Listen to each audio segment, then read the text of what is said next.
Bienvenidos a Crónicas de Salud, donde nuestra mayor riqueza es su salud. Muchísimas gracias por sintonizar cada capítulo de nuestro podcast, donde nuestro mayor compromiso es la medicina preventiva. Tratar siempre de educar a la población sobre los temas que son tan importantes en materia de salud. Este mes, casualmente, que coincide con los temas que vamos a hablar hoy con nuestro invitado, es el mes de la salud mental. Y hoy vamos a hablar de un tema bastante interesante. Vamos a ver cuál es la relación que tiene la ansiedad y la violencia, y para eso tenemos un crónico de la casa, alguien que es muy amigo y muy querido, el licenciado Hosley Wilmore, psicólogo, y vamos a develar esa conexión que hay entre la ansiedad y la violencia. Bienvenido, Hosley, ¿cómo estás? Todo bien, feliz, Yesenia, de poder, como siempre, poder acompañarles en este hermoso espacio y aprovechar, claro está, para saludar a todas las personas que siguen nuestro material. Sabemos que la ansiedad es esa sensación donde sobrepensamos, donde estamos atentos a qué va a pasar en el futuro, que además tiene manifestaciones físicas, no solo mentales, porque muchas personas dicen, wow, tengo demasiado ruido en la cabeza, tiene manifestaciones asociadas al insomnio, malestares gastrointestinales, sudores en las manos, no para todos es igual. Muchos han tenido, bueno, yo creo que tiene que ver por un tema de que la salud mental se puso en la palestra relativamente de forma reciente. Nuestros padres no tendrían recursos, pero sabemos que hay muchas generaciones que ahora es que se dan cuenta y entienden qué es lo que es la ansiedad. Entonces me gustaría que expliques desde la psicología, más que esta breve explicación que yo le acabo de dar a nuestra comunidad, qué es realmente la ansiedad, y de ahí vamos a partir para conectarlo con la violencia. Claro que sí, Yesenia. Mira, tú has podido mencionar puntos importantísimos. Pero independientemente de que ya las personas y en nuestra sociedad se ha podido tener más cercanía con el factor ansiedad, todavía se ha simplificado mucho. Es que todavía las personas entienden que con el hecho de irse de compra, que con el hecho de sentarse en el colmado, con el hecho de hablar con el compadre, puede bajar esos niveles de ansiedad. Claro, no es que no sea así, porque hay un distractor que nos ayuda a poder quitar el enfoque que me está generando la ansiedad, pero eso no perdura. Disculpa que te interrumpa, me encanta algo que acabas de decir, no es lo mismo un factor distractor que terapéutico. Exactamente. Porque lo que estamos es bajando un poco el nivel de estrés. Mencionaste una palabra clave, y fue cortisol. Cortisol es la hormona que se asocia al tema del estrés. Entonces, cuando nosotros nos vemos en esos picos elevados de ansiedad, que va muy de la mano con el estrés, donde el cortisol es donde se mantiene, ¿verdad?, en control de todo. Cuando no nos concientizamos de esto, nos mantenemos todo el tiempo como en alta, es como estar siempre como high. en agitación. Es que la mínima cosa me detona, es que me cuesta poder pensar, poder analizar, poder llegar a una conclusión, tener una plena concientización de lo que estoy atravesando. Cuando tratamos de poder normalizar esta parte, llevando a la persona a una orientación de poder invertirse en actividades y dinámicas que le ayuden a generar otro tipo de hormona, como la serotonina, etcétera, que combaten el cortisol y lo ayudan a regular, entonces tenemos esa capacidad de poder atender ciertas necesidades.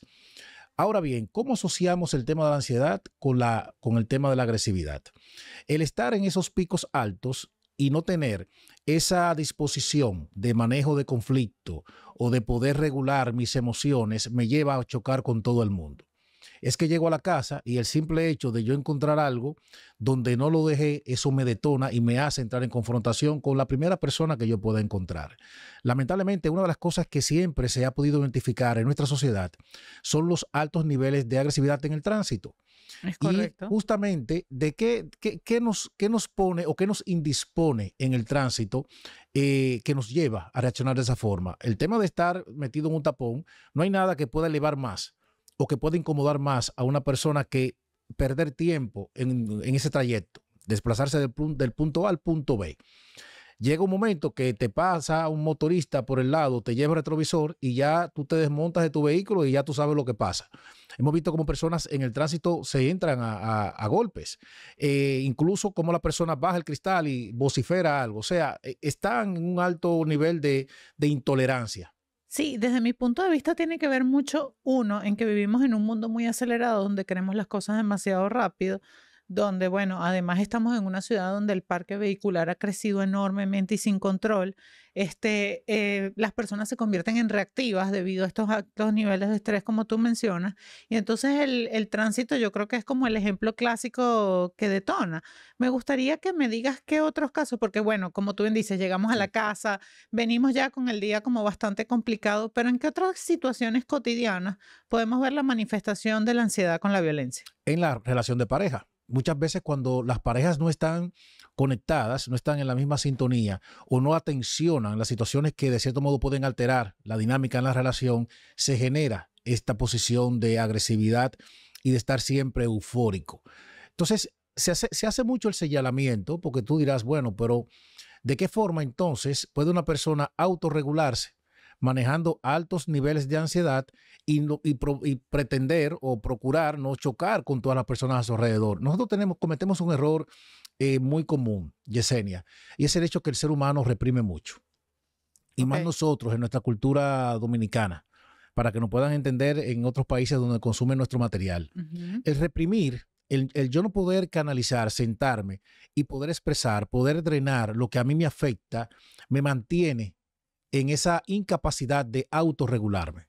Es que yo no puedo ser tolerante, yo no puedo tener la disposición de llegar a casa y que todo pueda funcionar bien si yo sé que hay algo que me incomoda. El simple hecho de verte me detona y recuerda que tenemos algo pendiente, pero me cuesta sentarme contigo y poder conversarlo.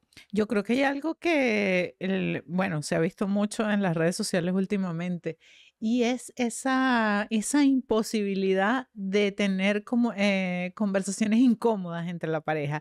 Y entonces todos estos reels o TikTok se refieren a que si tú no estás en capacidad de tener una conversación incómoda con tu pareja, no es ahí donde debes estar, porque ciertamente la pareja no es sinónimo de perfección, tenemos pensamientos distintos, crianzas distintas, valores distintos, nos juntamos en un proyecto de vida, pero no siempre vamos a estar de acuerdo en eso. Y si no Claro, podemos tener una conversación conversación. incómoda o cualquier tipo de conversación, empieza eso, empezamos a reprimir y en algún momento eso va a terminar en una conversación desagradable, explosiva, que puede terminar en algo que no es lo que realmente representa la relación que tienen esas dos personas. Sí, y me gusta mucho esa campaña, me gusta mucho la forma en cómo se ha podido dar ese revuelo con este Ujú. tipo de información, porque no solemos identificar ese tipo de cosas. Es como que todo lo romantizamos. La relación de pareja, todo muy bonito y tomamos la decisión de la casa, del Las flores amarillas de proyecto. septiembre. Claro, pero nosotros somos seres humanos psicosociales y somos cambiantes. Hoy yo puedo estar dispuesto, puedo tener muy claro un tema, pero mañana llego a mi trabajo y por lo que encuentro allí, a veces tengo que hacer ajustes. Y si eso no va de la mano con lo que ya tú y yo planificamos o conversamos, ya eso genera una situación incómoda. Entonces, si no tengo la libertad de poder sentarme contigo, poder conversar sobre eso, el reprimir eso me genera ansiedad, estrés y todo lo demás. Entonces ya, como bien mencionas, me pone en una posición donde el reprimir eso ya no te veo de la misma forma. Entonces voy manejando una separación de manera muy personal que al momento de dar un paso la gente dice, cóntrale, pero ¿y qué pasó con esa pareja si se veían tan bonitos? La misma pareja dice, pero yo no sé qué pasó. Lo que se llama el luto dentro de la El relación. luto dentro de la relación. Entonces esas manifestaciones de ansiedad nos hacen tener ese tipo de reacción que se dan justamente por eso, por yo no tener la libertad de poder canalizar, de poder identificar, de sentirme en la confianza de sentarme contigo y conversar sobre eso. Lo vemos muchas veces en la calle con madres que explotan con sus hijos. Wow, sí, ¿Qué entiendes? realmente ¿Qué qué tan entiendes? difícil es. Y entonces estás envuelta en esa dinámica entre que estás regañando a tu hijo o explotaste con tu hijo y sabes que la gente te está mirando, no sabes si eres víctima del juicio o no. Sí, Entonces es un momento tan contradictorio y tan estresante que, o sea, yo realmente no lo he vivido, pero sí trato de empatizar con todas esas madres porque a veces no tenemos ni el tiempo para uno mismo. Y entonces tenemos un niño demandante, las madres que tienen hijos con condiciones. sí, sobre todo, Wow, o sobre sea, es todo. demasiado. Vivimos en una sociedad donde la presión, el, la búsqueda de aceptación es tanta que cualquier cosa yo creo que pudiese ser ahora desde esta perspectiva un detonante para toda esa ansiedad y todos esos miedos. todos estos pensamientos que te agobian durante el día, dejarlos escapar en cualquier momento. Claro, claro. Y debe ser un compromiso nuestro poder encontrar esa ruta de yo poder drenar, poder autorregularme. Porque no puedo tampoco permitir o no permitir, no puedo darle esa responsabilidad a los demás de que puedan tener esa consideración conmigo. Solamente yo sé lo que me puede detonar o lo que me puede llevar a eso. En días pasados vi en redes sociales una foto de un jovencito, de un niño, que iba con su madre en el autobús y tenía su mochila, parece que se dirigían al centro educativo, y el niño tiene un cartel que decía, soy autista, como ten paciencia, soy autista. Exacto. ¿Qué entiendes tú, Yesenia, que llevó a esa madre a colocarle, ese cartel a su niño encima de su mochila? La impaciencia, la presión social, La intolerancia de las personas. Y el tema de, como tú dices, a veces una madre que sale de su trabajo, que tiene cosas que atender, que sabe la situación de su hijo, pero debe dedicarle tiempo, de no aislarlo, de no dejar de permitirle jugar en el parque, de ir al supermercado. O sea, es una madre que trata de brindarle a su hijo el mundo lo más normal posible. Sin embargo, las personas desde afuera perciben otra cosa. Claro. Y eso genera en la madre no solamente impotencia y frustración, genera mucha ansiedad.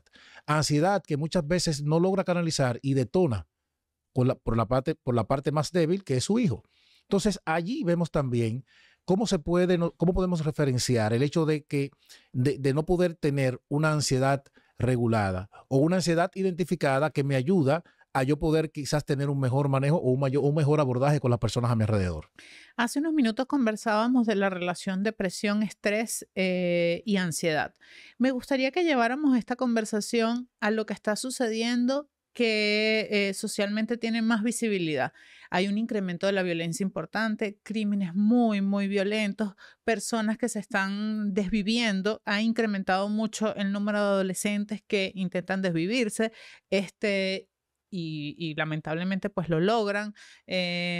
Vemos esquizofrenia o algún tipo de relación tóxica con la IA, porque yo lo decía en un programa anterior, ¿por qué tu hijo está buscando amabilidad en algo que fue diseñado para ser amable contigo y no lo encuentra en su entorno? Entonces me gustaría que me hables de esta relación con lo que la gente ve en la prensa, porque lo que nos asusta es lo que vemos en la prensa nacional, pero no a esa madre que va caminando con ese mensaje en la mochila de su hijo, la madre que detona en el centro comercial, la pareja que pelea, pues de alguna manera aireada en su casa y que sus hijos lo están presenciando, la explosividad en el trabajo, la posible agresión entre un semáforo, pero sí nos ocupa o nos impresiona lo que vemos en la prensa. Claro, mira, yo siempre he sido vocero, por así decirlo, de nosotros poder regular la información que nuestra sociedad consume.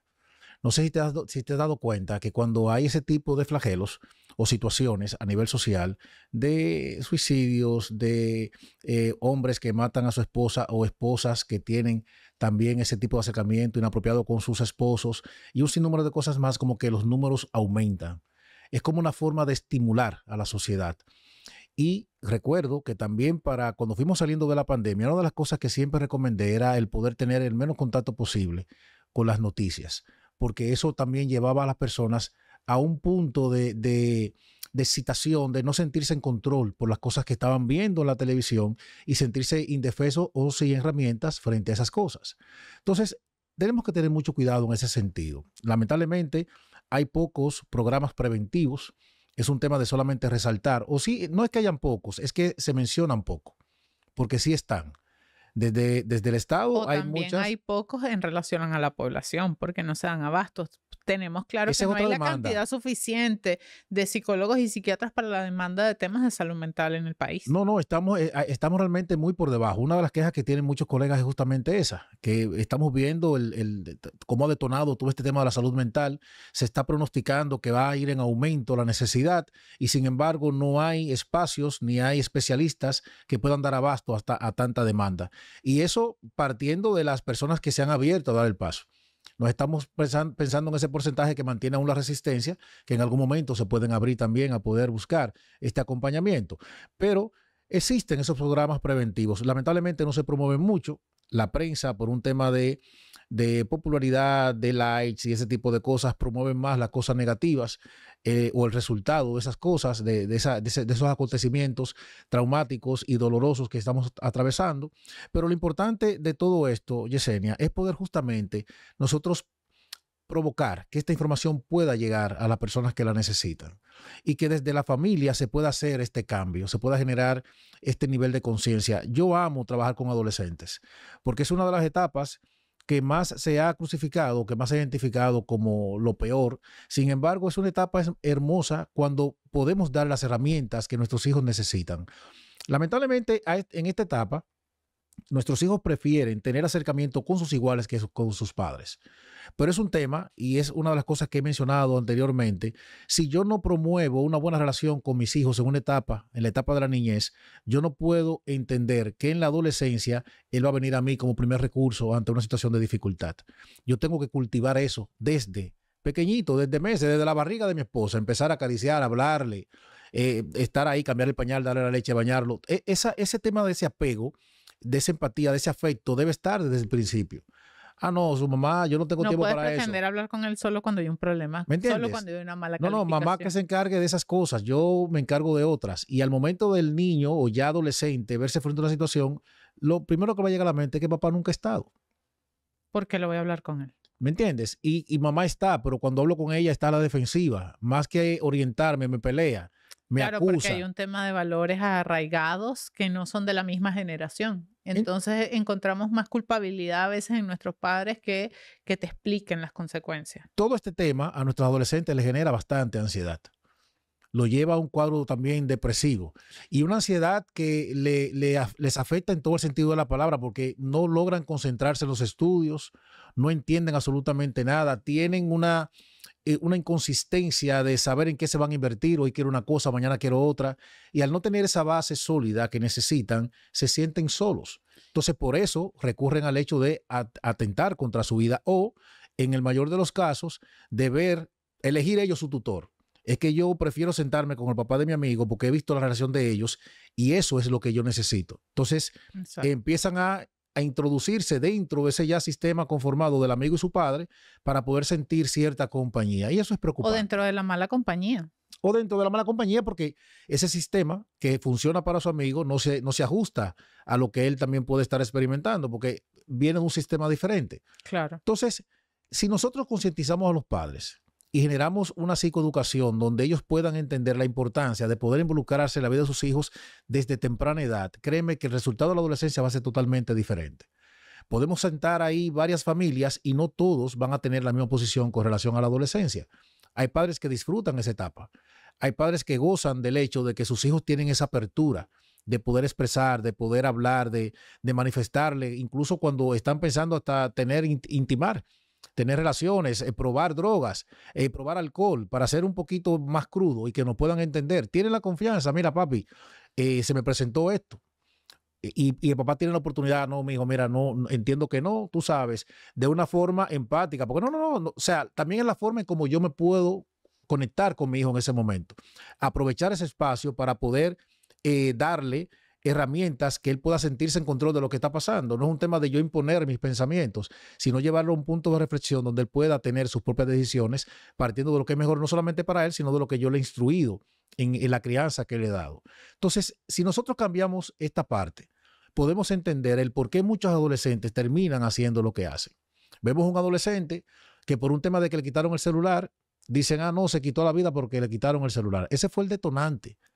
Esa no fue la razón. Pero él tenía niveles de frustración altísimos acumulados durante muchísimo tiempo. Sabrá Dios por qué cosas estaba pasando ese adolescente que culminó con ese hecho de que le quitaran el teléfono. Ahí me gustaría hacer un punto y aparte, y es que muy poca gente sabe identificar realmente cómo se diagnostica la ansiedad. Tienen años acumulando síntomas, sobre todo desde la adolescencia, donde viven desde ese proceso de la aceptación, el cambio de su cuerpo, el tema del bullying con los compañeritos, la relación que suele distanciarse un poco dependiendo del tipo de padres que sean con sus hijos. Y entonces son personas que descubren después de muchísimos años que han sufrido de ansiedad. Entonces lo descubren ya, imagínate, cuando ahora lo hablamos, cuando después de ir a múltiples especialistas, especialistas, entonces llegan donde el psiquiatra y descubren que todos esos síntomas eran ansiedad. Entonces, el que no llega, lamentablemente, es el que toma esas decisiones erradas. Claro, mira, eso es tan delicado lo que dice Yesenia, que incluso, no sé si has podido tener la información de que hay muchos adultos que ahora se han montado en la ola de entender o autodiagnosticarse con el tema de que sufren de trastorno de déficit de atención, hiperactividad y déficit de atención. Que yo tengo TDAH. Llegan al consultorio, ya llegan con un pronóstico que ellos entienden. Sí, porque claro, porque además vivimos en una etapa donde el paciente está sobreinformado. Exacto. Y que también asocia quizás los síntomas que puede manifestar una persona cercana. Dicen, pero yo tengo todo eso. Y dicen, no, pues eso es lo que yo tengo. Y no. El tema de la ansiedad nos lleva a un punto de, como decíamos hace un momento, de yo no poder atencionar de manera específica muchas cosas. Me cuesta concentrarme, me cuesta recordar, porque mi mente está tan rápida, va tan rápida, pensando, que hago las no cosas, se apaga nunca el cerebro. ¿no? Y hago las cosas y no las registro. Y digo, ¿en qué momento yo moví la llave de aquí para acá? Tú sabes, y eso me genera me inquieta bastante. Entonces, como tú bien dices, pasan años y luego la persona a poder visitar un especialista en salud mental que puede presentarle de una manera ya científica y más concreta lo que está pasando, dice, y yo pensando que era que yo tenía trastorno por déficit de atención e hiperactividad, y es un tema de ansiedad que vengo arrastrando, ¿sabría desde cuándo? Que muchas veces se genera en la niñez por un tema de miedo, de temor. Recuerda que nosotros a nuestros hijos siempre le decimos, no te preocupes, cuando papá llegue ya verás lo que te va a pasar. Sí, ese niño entra en un estado de ansiedad. Y esa presión de que, esto es ahora, que los padres le decimos a nuestros hijos, tú no eres una nota, las notas se pueden reponer, pero antes el estándar era que tenías que estar dentro de las mejores notas, y si no, cuando tu papá llegue, cuando llegue el momento de la boleta, porque entonces vas a tener el régimen de consecuencia, o sea, el régimen de consecuencia estaba asociado netamente al castigo. Exacto. Y entonces ese niño vivía con esa presión permanente de ser un número. Y esa ansiedad empezaba a cultivarse desde allí y se mantiene en el tiempo. Es tanto así que hay personas que incluso si no tienen ese pico de ansiedad, sienten que no son funcionales. Ahí escuchamos a los adultos que decimos, no, que yo tengo que trabajar bajo presión. Es que si yo no estoy bajo presión, yo no funciono. Yo estoy en alta todo el tiempo. No funciono. Tú le aplicas a esa persona una escala de ansiedad y créeme que va a salir con el pico altísimo. Pero ella entiende que es funcional de esa forma y no es saludable, porque va a llegar un momento de desgaste, de infuncionabilidad, donde tú no vas a poder responder a ese tipo de demandas. Entonces, concientizarnos de eso y poder identificar esas debilidades, poder apoyarme en ese equipo multifactorial de apoyo, donde yo pueda delegar, donde yo pueda decir en algún momento no puedo, donde yo pueda decir, no, en este tiempo yo voy a trabajar hasta esta hora y de ahí me voy a un spa, me voy al gimnasio, me voy a un parque, me siento. O sea, tú tienes que buscar la forma de cómo poder canalizar esas situaciones que te están sobrecargando. Porque no es verdad, Yesenia, que es saludable que una persona pueda entender que solamente bajo presión, bajo altos niveles de presión, puede ser funcional. No, y además ese es uno de los requerimientos de contratación. Exacto. Disposición de trabajar bajo presión. Bajo presión. Alto estrés. Y tú... Pero ¿cómo así, verdad? Pero espérate, ya va. O sea, y lo peor es que la gente lo entiende, lo acepta, lo ha normalizado. Yo creo que lo más grave es eso, que lo has normalizado.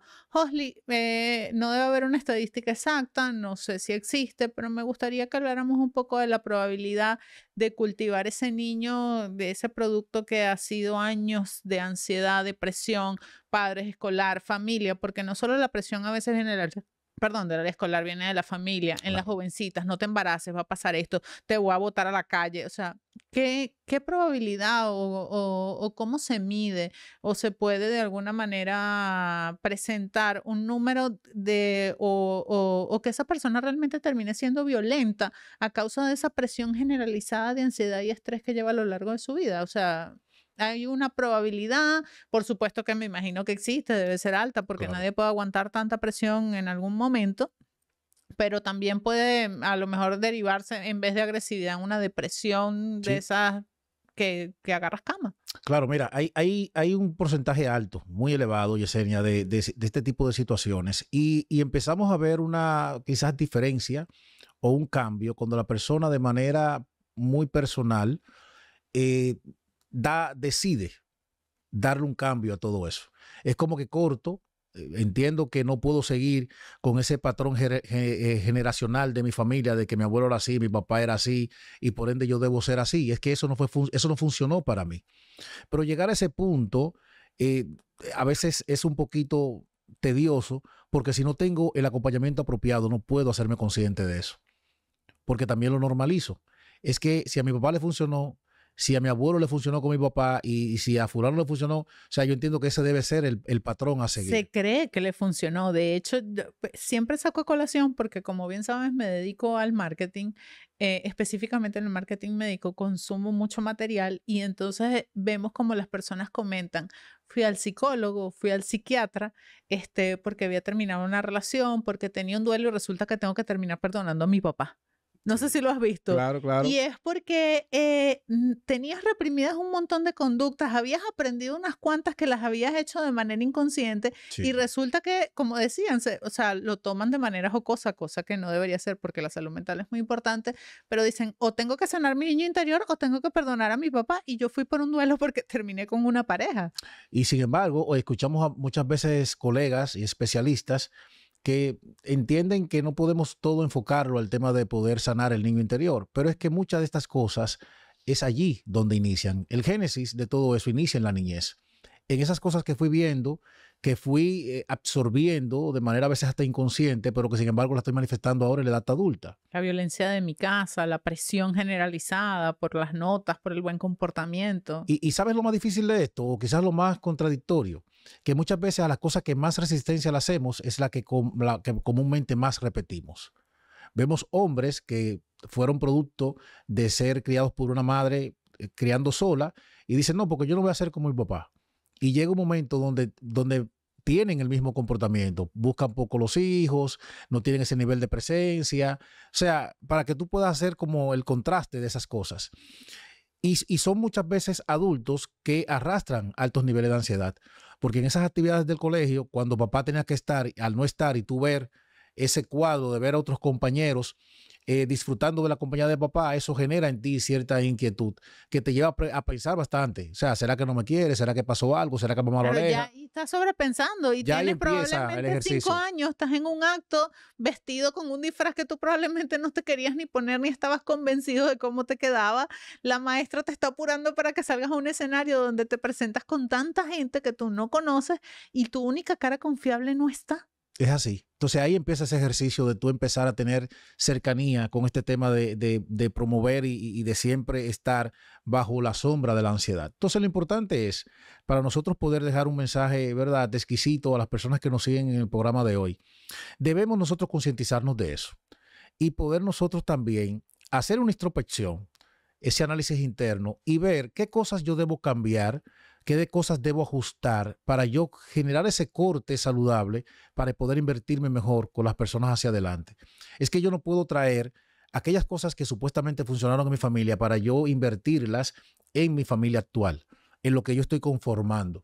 Tener una relación con mi pareja totalmente tóxica, donde cada quien está por su lado. Bueno, que mi papá era así. Mi papá llegaba, tú sabes, y ni saludaba, entraba por ahí para adentro, se atracaba en el cuarto y mi mamá están juntos todavía. Sí, pero eso no es funcional. Las cosas han cambiado, hay que conversar, hay que sentarse, hay que poder llegar a acuerdos, poder establecer metas, propósitos como pareja que nos ayuden a sentirnos en esa conexión. Eso regula mis niveles de ansiedad. Eso me ayuda a sentirme identificada, conectado con esa persona que yo elegí para pasar el resto de mi vida. Entonces, cuando empezamos a concientizarnos de eso, empezamos a generar ese corte, sanar esas heridas o esas situaciones traumáticas del pasado, eso me da la oportunidad a yo no verme expuesto a tener que detonar por la mínima cosa, ya sea en el trabajo, en el tránsito, con mi hijo, con mi esposo, con mis compañeros de trabajo. Muchas veces tú estás en un lugar, en un ambiente laboral, que tú dices, contra, pues yo no sé qué es lo que tiene hoy Juan, pero Juan hoy está que no se puede ni conversar con él. Tú sabes, Vale. tú le dices buenos días y te ladra. Pero sin embargo es porque esa persona no sabe primero separar las cosas y entender que está en un lugar de trabajo donde puede invertirse de una forma totalmente diferente. Tú sabes, Okay. concientizándose de esa parte. Josly, en ese tenor de lo que acabas de decir, me gustaría que des un top de recomendaciones para que en vez de seguir dando vueltas por los especialistas o terminando una emergencia con un dolor de pecho cuando lo que realmente tenemos es ansiedad o estrés, sepamos identificar eso que nos debe llevar al psicólogo o al psiquiatra. O sea, ¿Cuáles son esas sensaciones o esos sentimientos o pensamientos que nos deberían de llevar a pensar de que tenemos que buscar a un psiquiatra? Como por ejemplo, el sobrepensar. El sobrepensar es uno de esos factores, pero también el tema cuando nos cuesta mucho descansar, Ok. el dormir, la falta de sueño, el insomnio. Está también el tema de la manifestación de, hay muchas chicas Ujú, que tienen el tema de poder, se entretienen mucho con el pelo. ujú. Hay otras personas que se comen mucho las uñas. Hay personas que tienen un movimiento en el cuerpo que no pueden Permanente. controlar. Entonces, hay muchos indicios, muchas señales. Claro, pero para no ir, por ejemplo, yo veo que a mucha gente le duele el pecho y claro, van a la emergencia, el cardiólogo les dice que no tiene nada, le hacen una serie de exámenes y después de 3 o 4 consultas que ven que no hay nada, terminan Sí. diciéndole, Después de un bueno, yo creo que mapa. deberías de ir al psicólogo o al psiquiatra. No es descartar, perdón, el hecho de ir a De ese, algo fisiológico, por exacto, de ir a ese supuesto. especialista. Esto sí está perfecto. Pero no es mantener la resistencia de no querer ir al psicólogo. O sea, si ya fuiste a emergencia, te pudieron medir la presión y estás bien, pero sigues con el malestar, entonces hay algo más. No trates de ir a tu casa y empezar a buscar en las redes sociales o en el dispositivo qué yo puedo tomar para aliviarme. Hazte un té Total y de tal absolutamente. cosa, Sí, de mete los hecho me pies. sorprendió algo súper importante. Las mujeres son más diagnosticadas con el síndrome del corazón roto, pero realmente son los hombres más los que se mueren por esta causa. Por el tema del reprimir. El hombre casi no Ujú. se abre ese tipo de cosas. Y es una de las cosas que estamos tratando también de cambiar, aunque ha habido una pequeña variación. Ya vemos hombres que se abren en ese sentido. Pero es un tema de nosotros poder no llevarnos de las recomendaciones de terceros. Yo tenía eso y me tomé tal cosa y me mejoré. Tú sabes, no, mira, eso es que tú tienes que sal por ahí, siéntate, olvídate de eso, no le des mente a eso. O sea, no es un tema de minimizarlo o de entender que es algo normal. Es un tema de poder atender qué pensamiento ha sido recurrente que te está llevando a esa situación. ¿Qué te inquieta?